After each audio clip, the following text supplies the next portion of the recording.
sociaux. Audrey, merci d'être avec nous. Vous étiez dans Secret Story 6. Vous revenez en France.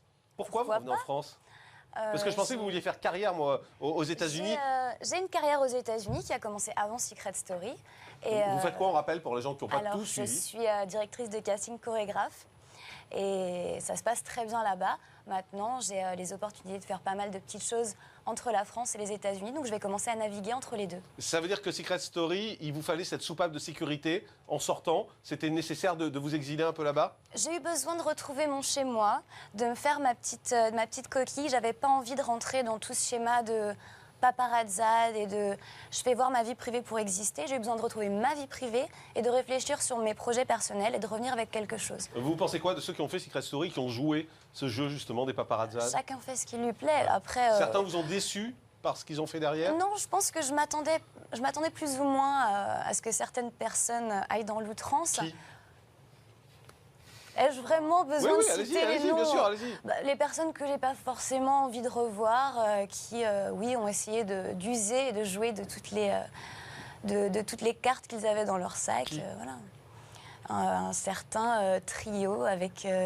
Non, mais allez-y, dites-le, c'est pas très grave. Y a pas... Par exemple, Kevin, qui a tiré sur la ficelle encore et encore. Bon, je pense qu'il fallait le prendre au 16e degré, quoi. Ouais. Vous, aujourd'hui, on voit que Secret Story va recommencer. Ça recommence dans 15 jours à peu près. Qu'est-ce que vous dites aux gens qui vont rentrer dans cette émission? Vous leur dites attention, parce que moi, j'ai souffert un peu à l'intérieur. Eh bien, tout d'abord, je ne leur dis rien, puisque je ne les connais pas. Mais... je pense que si j'avais un conseil à leur donner, c'est surtout prenez ça comme une grande colonie de vacances. Ouais. Et ne pas le prendre autant à cœur que ce que j'ai pu le faire. Puisque quand on met un petit peu de distance, aujourd'hui je me rappelle que des bons souvenirs, des rencontres incroyables que j'ai pu faire. Pourtant vous avez parlé des moments difficiles, vous avez parlé de la déprime, vous avez parlé des médicaments que vous preniez quand vous étiez à l'intérieur pour pouvoir affronter tout ça. C'est vrai. Mais vous voulez l'oublier tout ça? C'est pas que j'oublie, mais aujourd'hui avec du recul, j'essaie de me rappeler que des moments délirants que j'ai pu avoir avec Nadège ou avec Johan, où j'ai tellement rigolé. Et voilà, je regrette pas d'avoir fait ce jeu-là. Il y a eu des moments très difficiles, et je l'ai dit. Mais il y a un danger à faire une émission comme celle-là, quand on est un peu fragile? Il faut savoir se gérer soi-même, et voilà. Ça vous a aidé malgré tout, Secret Story, dans votre carrière, ou ça a été un handicap? Ça ne m'a ni aidé ni été un handicap, puisque ça n'a rien à voir avec ma carrière de danseuse ou chorégraphe là-bas, ni même de directrice de casting. C'était juste une parenthèse qui m'a permis de faire d'autres choses. Une parenthèse qui est refermée. Par exemple, vous êtes plus suivi aujourd'hui par la psy de l'émission que vous avez vue en sortant? J'ai eu des nouvelles de la psychologue il y a quelques jours. Donc vous continuez à avoir un contact avec elle? Oui, quand j'ai besoin de l'appeler, je l'appelle et c'est très très bien. C'est pas si simple que ça de s'en remettre? Non, c'est pas que ça a été dur de se remettre, c'était un ajustement personnel. Et ce suivi m'a fait beaucoup de bien et je me sens tout à fait épanouie aujourd'hui, même bien mieux qu'avant d'avoir fait l'émission. Je pense que ce moment un petit peu de descente m'a permis de remonter beaucoup plus haut. Dans vos projets, il y a un livre? Oui. Sur quoi?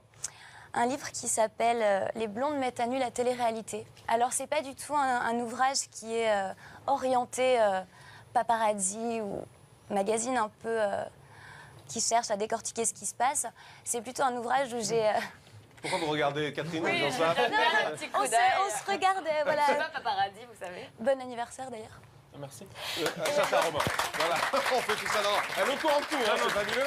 Elle sait tout, c'est merveilleux. Donc un livre sur les blondes dans la télé-réalité. Un petit peu pour retracer le portrait de certaines blondes qui ont fait vivre les téléréalités, comment elles ont fait ces téléréalités, qu'est-ce qui s'est passé, des petites anecdotes. C'est qui la plus emblématique pour vous des blondes?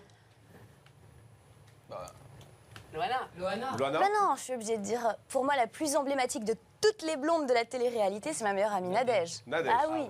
Nadège qui réussit bien d'ailleurs. Hein. Je suis très fière de son parcours. Elle gère très très bien. Et vous êtes en colocation avec elle, je crois d'ailleurs. Oui. Je sais tout, moi aussi, vous voyez. Il n'y a pas que vous. Merci beaucoup en tout cas d'avoir été avec nous. Audrey, merci d'être venue sur ce plateau. Merci. Alban, premier single, c'est le 13 juin prochain. Et puis Digit et 29 soirées spéciales pour les jeunes. Concernant les anges, avec les anges. Voilà, le 29 mai à Paris, il y a une grosse boom pour les enfants. Toutes les infos sur les réseaux sociaux. Exactement, sur les réseaux sociaux, on y sera. Avec nos caméras, on embrasse Amalia qui a dû partir parce qu'elle a ce soir sa représentation. Merci à tous, on se retrouve lundi, c'est férié, mais on sera en direct avec vous. À lundi, bye bye.